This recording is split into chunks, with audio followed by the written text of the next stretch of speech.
G'day guys, welcome back to True Eagle. It's been a few days. Your boy has been under the weather. I am a classic male stereotype of when I get sick, I act like all of my limbs have fallen off. And my body temperature has been fluctuating just about minute to minute. So bear with me. If I start crying, well, it wouldn't be the first time you saw me cry when we traded pick 3. Anyway, I thought today would be a good catch up on pick 12, which is almost certainly going to become pick 15 on the night. And in the background, I've been doing some work on True Footy, and I actually just filmed a mock draft, which should be here by the weekend, I hope. And I've been doing individual videos on that channel and learning even more about the prospects than I knew before. And I must say that my order of who I want to draft has probably shifted a lot in the last few days. Now, let's kick this off by talking about who up to this point have been the 3 favourites for our selection. And I'm really canvassing my own opinion personally, gleaning insight from what you guys are saying in the comments and sort of building up an aggregate of what I think you guys have also been thinking, and things like Big Footy as well. Who are the fans saying they want to select? So in terms of what's realistic for our selection, we have generally been leaning toward Beau Allen, Toby Travalia, and to some extent Xavier Lindsay. That might be just my opinion, but Travalia and Allen have probably been the 2. I want to group Lindsay into that mix. However, I just did a mock draft where all 3 of those players were gone by the time West Coast picked. So I suppose this is a good time for an update, because I think it is conceivable that none of those 3 players are going to be available at our selection. We need to talk about who we're going to pick if that scenario plays out, because the truth is there's a real lack of midfielders really available at that selection. We'll go through those options. So look, let's talk about Beau. Beau is considered a fairly long shot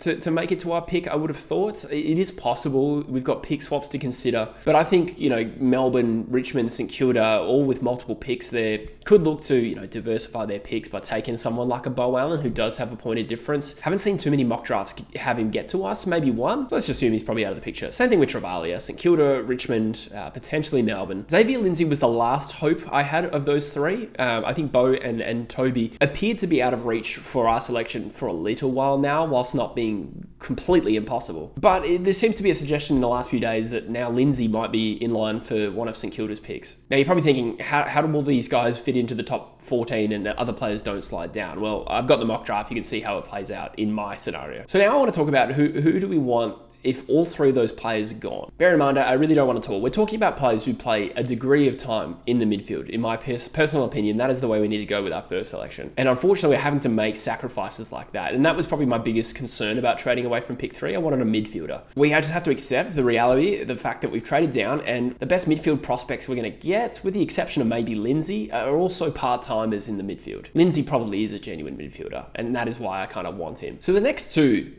on talent that could be suitable picks for us, that I've seen some conjecture around us potentially taking him. Let's talk about Murphy, Reid, and Taj Hotton. Now, if you've been watching this channel for a while, I have made the suggestion that I've read that both of these Vic Metro talents have sort of communicated it to clubs that they are unlikely to want to leave Victoria. Now, the actual mechanics of that are a little unclear. I take it to mean that they've gone as far as to indicate it to clubs directly. When I say directly, I mean it could be through a player agent. And the fact of the matter is this does happen. I don't know that to be true of Murphy, Reid, and Taj Hotton. It's kind of a little bit of a working assumption. However, I will say this.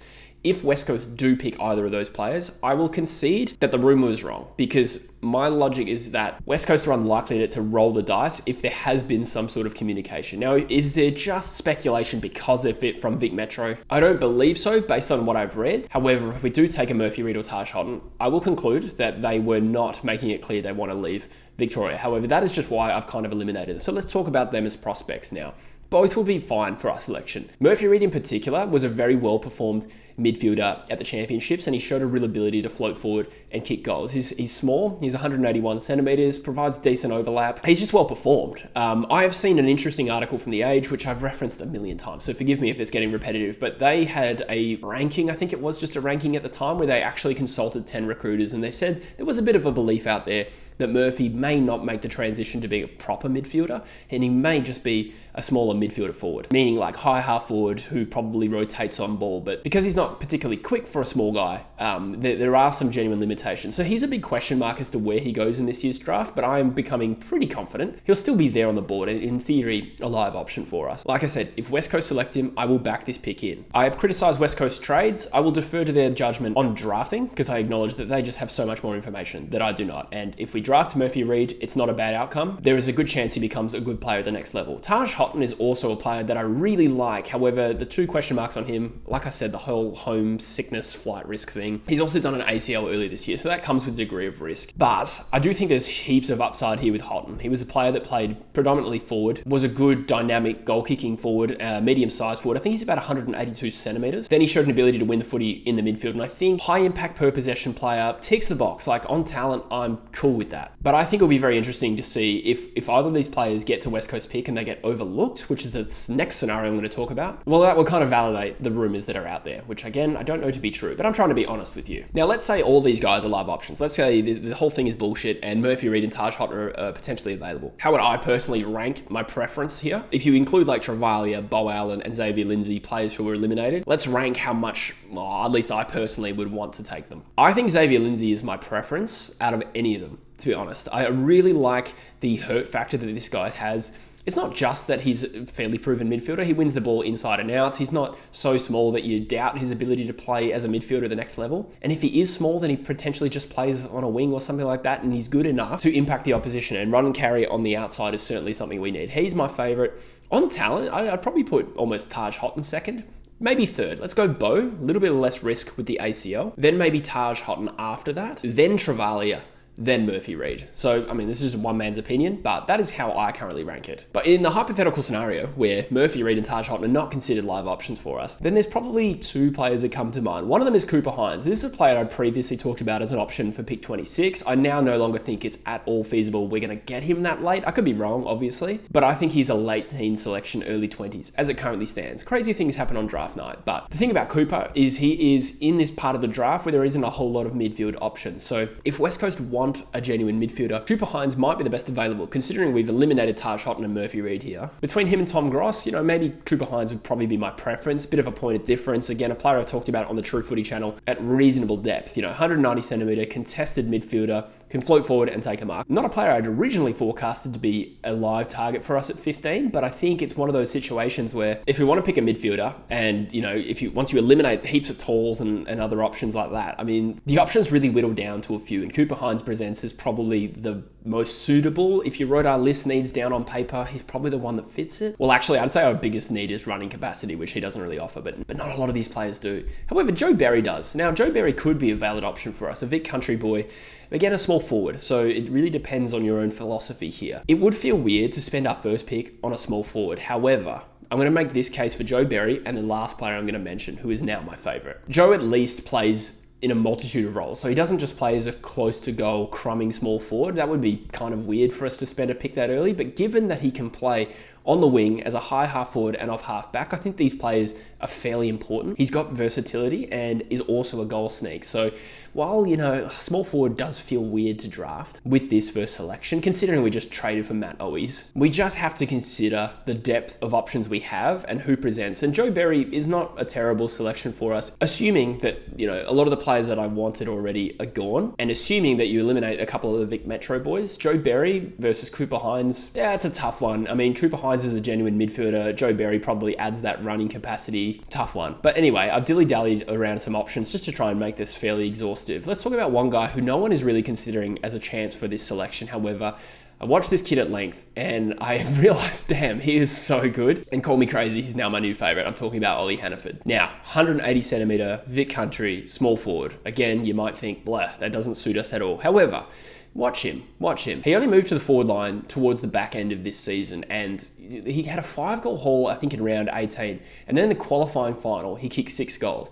And then in the grand final, I'm talking about the Coates Talent League, by the way. The grand final of the Coates Talent League, when his team was getting pantsed, he moved into the midfield and was one of the best players on the field. So I have done a whole video on Ollie Hanniford, so if you want to see a bit more of extensive analysis on him, click the top right corner of this video, you'll get a link there. But there is just something about this player. He's competitive, he's tough, his defensive pressure is outstanding. There's so many highlights where he's running opposition midfielders down from behind. Breakaway pace is great, his closing speed is great, kicks goals. He's not one of those small forwards that is purely up the ground oriented. He has kicked bags in big games, and he kicked 21 goals, 8 I think in the second half of last year, and he's also a great tackler inside 50. His tackling intensity is great. His burst pace is strong, like his combine result was 2.95, which is considered elite, anything under 3 seconds, and you watch him and it's clearly a strength. Where he did really poorly at the draft combine is he ran a terrible 2km time trial. However, I've been saying this, I'm kind of unconvinced that that's a massive concern. When you just look at his performances, you know, what does a poor 2km time trial imply? Are they unfit? Is there limited, you know, aerobic capacity? Well, it doesn't seem to impact his game. So I'm wondering if that time trial was just a bad day for him, because I don't think you can be such a poor runner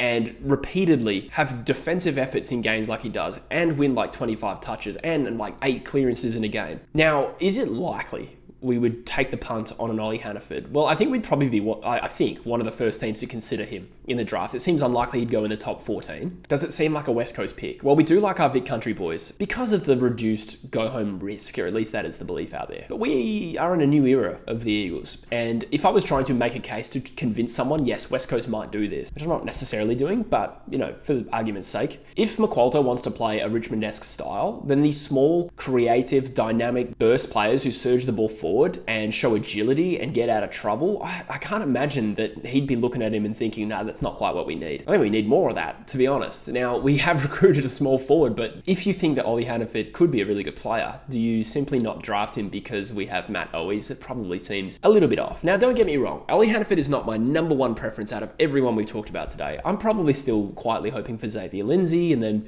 you know, Bo Allen is another contender. But I think Hanniford right behind that is at least a player that if we called him out on draft night, I'd go, I get it. I get why you did that. I think he's quite different to the smalls we got in our team. You know, Tyrell Dewar is a little bit more of a lead up and mark player who can play on the wing. Noah Long is a little bit more high half forward than he is goal sneak. I think Hanniford is the most talented of the lot. Bear in mind that it did come in a burst, like in the second half of this year. He hadn't really shown that much to that point, but he also was moved into a new position. And I watch this kid and I think, wow, you will see no complaints from me if we draft Ollie Hanniford at pick 15. So again, bear this in mind. I'm not saying that he is the number one preference in general. I'm talking about a scenario where a lot of the top prospects we've liked up to this point, collectively it seems, are gone.